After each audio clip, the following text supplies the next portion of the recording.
как можно легче отстаивать свои границы. Так вот, личные границы туралы, вообще жалпы личные границы не үшін керек. Бала туылған кезде он физически мамин кусочек. То есть вначале у маманың ішінде дамиды, өседі, а потом он маманың ішінен шығады, энергетический кусок болады. И 3 жасқа дейін, то есть 3 жас это ең үлкен кризистердің бірі, кішкентай баланың да өмірінде. 3 жастағы кризис не үшін керек? Өзінің границасын жасау үшін. То есть я не равно мама, у меня есть свои границы, и я хочу их, прочувствовать, түсінгім келеді. Менің границам қайда? Мама қай жерде аяқталады, мен қай жерде басталам. Соны түсінгім келеді деп, баланың ішінде кризис пайда болады. Ол мамасынан ақырын ажырай бастайды. И ажырай бастаған кезде он как люди отстаивают личные границы. Он начинает капризничать, он начинает нервничать, он начинает ругаться и начинает нести қырсыға бастайды балалар. То есть, мысалы, тамақ же десең жемеймін дейді. То есть он хочет показать, что я этого не хочу, или если я это сделаю, не потому что ты мне сказала, а потому что қарным ашты. И он поэтому, мысалы, айтамыз ғой, күндіз тамақ жемейді, түнде сосын сұрайды, и бермесең жылайды, берсең все равно сол жейтін 1-2 қасық қана, да, знакомая история. Просто өзім қазір осы нәрсені басынан өткізіп жатырмын. Біздің кішкентай қызды давно арамыздан шығарып тастағанбыз, төсектен бөлек бөлмеге. И сол қазір вообще өз бөлмесінде жатпайды, біздің арамызға келіп жатып алады. Одан кейін бізді, тепкілеп тастайды түнде жатқан кезде, мен оны сосын қайттан апарып тастасам, ол қайттан мен жалғыз өзінің кроватінде тастап кетеді да, біздің бөлмеге келіп, менің орныма жатып алады. И кейін бүгін сұрадым: Асёня, ты почему так делаешь? Десем: мама, мне же там неудобно, вообще мне там не нравится, я там не буду деп қояды, кішкентай болып, нравится, не нравится, уже біліп алған, удобно, неудобно дегенді біліп алған. И раньше я думала, она просто хочет мамасы бар жерде жатқысы келеді дейтін. А қазір ол мен жалғыз сол жерде тастап кетсе де, удобно жерді тауып алып, сол жерге келіп жатады екен, да. И это меня утром, улыбнуло и порадовало немножко, что ребенок маленький знает, что он должен сделать себе хорошо. То есть он должен лежать там, где ему удобно. И это так классно. Так вот, на кішкентай 3 жасар бала өзінің границасын қалай құрастырады? Тем, что он противостоит маме. То есть он говорит: нет, я не буду, нет, я не одену, нет, я не хочу, нет, вот эта вся тема, да, вот я хочу сейчас вот это остаться, я хочу сейчас сначала шоколадку съесть и не буду есть твою кашу, да. И осындай ситуацияларда мы думаем: вот почему он меня не слушается, почему он, как раньше, не в моих границах, почему я им больше не управляю.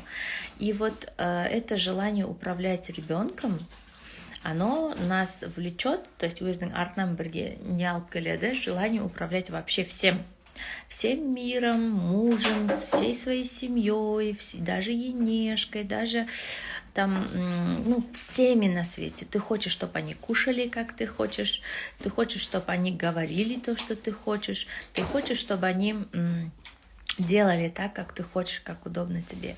И когда кто-то другой говорит: нет, я не хочу, мне неудобно, мне не надо деген кезде, ты такая: нет, это мои границы, я тут управляю деп бәрін басынып алғың келеді. И это неправильно, это не ваши границы. А вы знаете, почему так делаете? Потому что у вас нет своих границ. Потому что у вас нет своих границ. Жаңағы 3 жасында мен всегда айтам, границаларды сыйлау керек, баланы сыйлау керек. Не үшін? Себебі границасы жоқ бала кейін болашақта ол ұрлыққа жақын болады. Неге? Себебі мое дегенді білмеген адам чужое дегенді түсінбейді. Люди, которые потом воруют, они искренне не понимают, что у меня же нет денег, я взял у того, у кого они есть.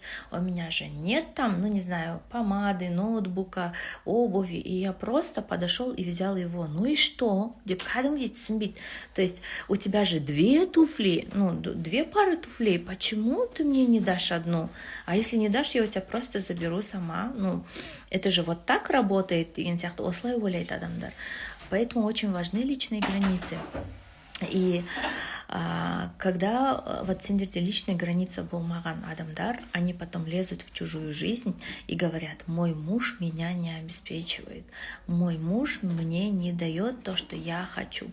Я хочу, чтобы мой муж зарабатывал столько, сколько мне надо. Вот мои хотелки, чтобы вот он обеспечивал. И ты представляешь, да, ты полностью залезла в границы мужа. Он вообще не должен, не может заниматься тем, чем он хочет, но он обязан обеспечивать то, что тебе надо. И вот оттуда очень много проблем вот, про заработок, про вот, то, что он меня не слушается, он меня там перед мамой, он должен меня вот так отстоять, а он этого не делает. Он... Допустим, вот перед друзьями он должен про меня вот такое говорить, а он говорит другие вещи. То есть, вот вы хотите, чтобы все люди вокруг вот играли в вашу игру, чтобы все люди вокруг плясали под вашу дудочку. Почему? Потому что у тебя нет личных границ. Как только ты простроишь свои личные границы, у тебя не будет вот этого бешеного желания управлять всеми. Научишься управлять собой, тебе не нужно вообще ни над кем управлять. Ты поймешь, что само по себе вообще желание вот этой бесконечной власти, оно неестественное для человека. Если человек научится управлять собой, мысалы, в первую очередь, мен қазір бірдеңе деместен бұрын құрсын өзім осыны істей аламын ба, істей алмаймын ба деп ойлаймын. Почему? Потому что я понимаю, что если я это не делаю, то другие это точно не сделают. Өзіңді ғана ойлайтын боласың в тот момент. Ақыл айтқанда, или бірдеңе сұрағанда, или вот қалап бірдеңе жасатқың келген кезде, вот я сейчас думаю, а моему мужу это надо, то, что я сейчас его попрошу, или не надо. Вот нарушу я его, вот какие-то границы, или не нарушу. Вот я сейчас ребенка накричу, да, вот заставлю ее спать там-то и то-то. Я андай, насколько я сделаю сейчас правильно. И вот осы нәрселер очень важно. И сейчас я вам про личные границы. То есть первое время, если у вас вообще нет никаких личных границ, первое время вы будете отстаивать жестко, грубо. То есть, допустим, нет, енді маған ұнамайды, что ты так говоришь, или болды, енді маған вообще өйтіп сөйлеуші болма, или мен никогда түнде сенің достарыңды күтпеймін, или там еще что-то. Вот сондай нәрселерді сіз, басында будете делать это жестко. Но есть одна техника, которая, когда ты это делаешь, ты становишься ежиком.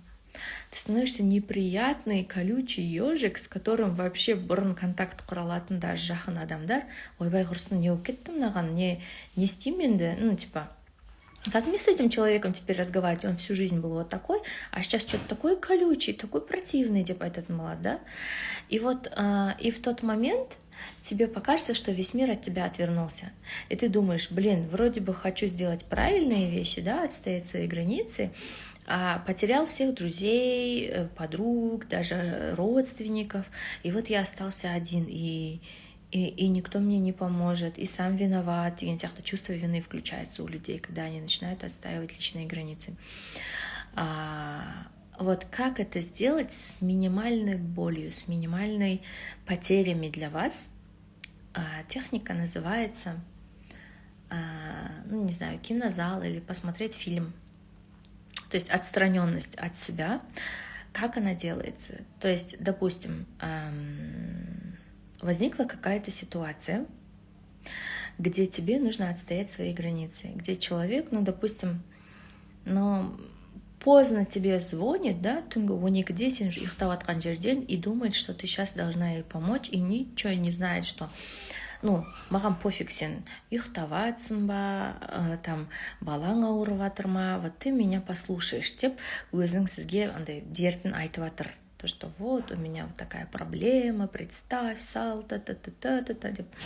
А ты понимаешь, что ты спать хочешь, ты целый день пахал, завтра еще пахать, там еще рано вставать, детей отправить в школу, в садик, там мужа накормить и так далее, да? И сейчас тебе вообще, ну, прям боком припеком не до этих людей, которые тебя сейчас разбудили ночью, да? Что ты делаешь для того, чтобы...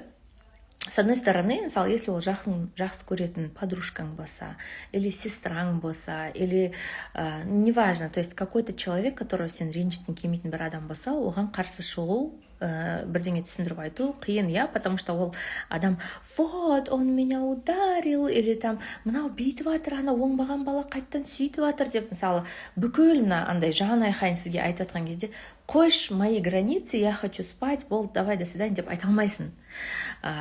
И сол кезде, что помогает? Помогает вот сделать личные границы себе вот здесь в голове. Как мы это делаем? Ты не включаешься в процесс. То есть, мысалы, вот так вот лежишь, слушаешь, блин, опять, да, опять балаң кредит алды ма, опять у тебя там ана бала машинаны соқты ма, опять сенің күйеуің ұрып тастады ма, деп бүйтіп андай қосылып, нервничать бүйтіп не включаешься в процесс. Что ты делаешь? Ты берешь попкорн и уходишь вот смотреть фильм о себе. То есть ты сидишь и наблюдаешь за собой, за тем, как ты ведешь вот эту беседу. То есть вот сидит Салтанат, вот ей звонит там, не знаю, мама, папа, сестра, подруга, у которой что-то в жизни случилось. И ты вот наблюдаешь, вот Салтанат сидит и говорит, опять, да, машину, да, стукнул, ой, вот сидит Салтанат, которая не может противостоять своим родственникам или лучшей подружке.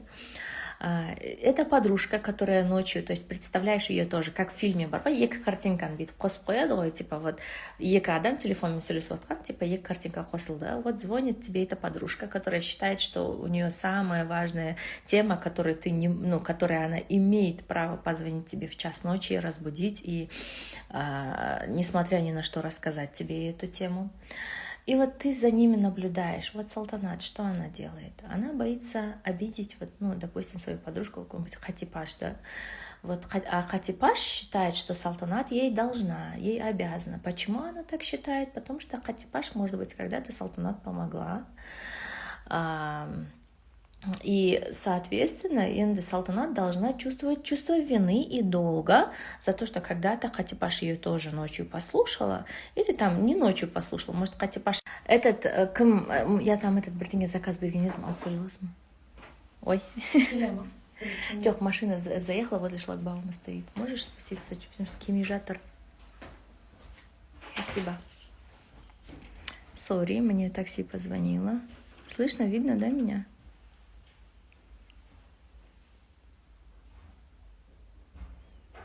Не зависает все? Меня слышно, видно?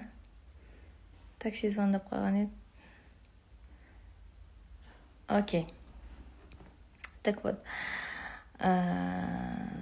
И ты со стороны смотришь вот как на эти две картинки, и что происходит.